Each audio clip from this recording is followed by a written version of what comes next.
Wind power is a proven technology that is being refined and updated to make it more efficient and economically viable. But some scientists have their research sights set on the Earth's ultimate energy source, the sun. But they don't plan to harness its power, they want to imitate it.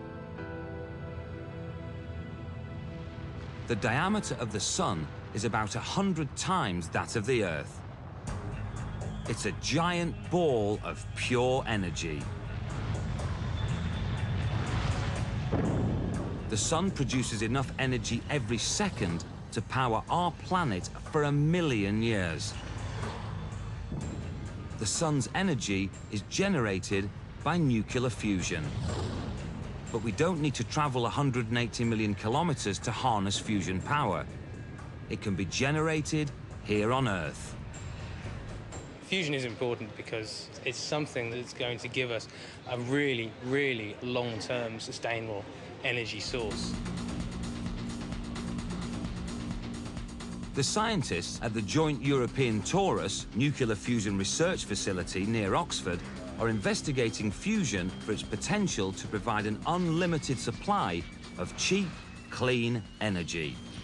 We are taking the power source of the sun, which is something very ambitious, and I think it's something very worthwhile attempting to do. In 1945, the world discovered the power of splitting the atom. Today, all nuclear power plants split atoms in nuclear fission reactors. The main drawbacks are a lack of good options for the disposal of spent fuel and the danger of an accident that releases radioactive material into the air or groundwater. But a fusion power plant would produce no deadly radioactive waste. It can't melt down and uses a clean and abundant source of fuel. Inside the torus experiment, atoms aren't split apart. They're fused together. It's a process that uses no radioactive plutonium or uranium. The fuel is hydrogen. Hydrogen atoms are heated to 150 million degrees centigrade, 10 times hotter than the sun's core. At this extreme temperature, the atoms turn into a plasma. The plasma atoms collide and fuse. Energy is released when the positively charged plasma ions overcome their natural repulsive forces. It's 1 million times more efficient than today's nuclear power stations, and 1 trillion times more efficient than fossil fuel.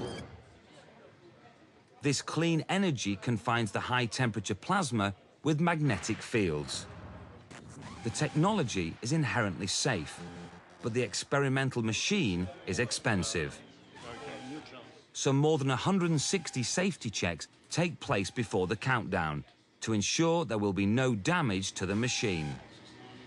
Everything we do, we need to be totally sure we've got everything right. We can't afford any mistakes, and it can be a little bit tense at times.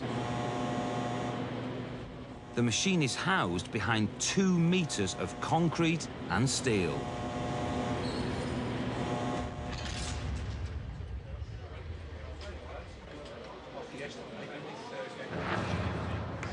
Trigger the pulse, please.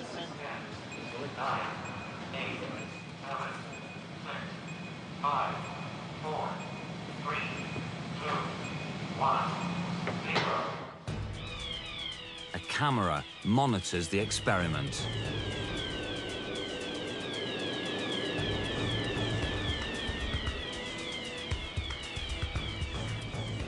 The glowing light is plasma, superheated gas, which can reach 200 million degrees.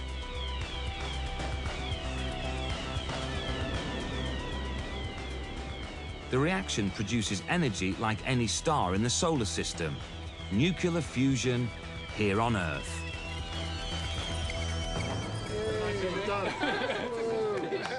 We did good. That was excellent. That worked. exactly as we wanted it. It's perfect. I'm happy. I think the scientific coordinators are very happy. You can see lots of smiles, in fact, so, which is good. Nowhere in the world have scientists come closer to creating the ultimate energy source.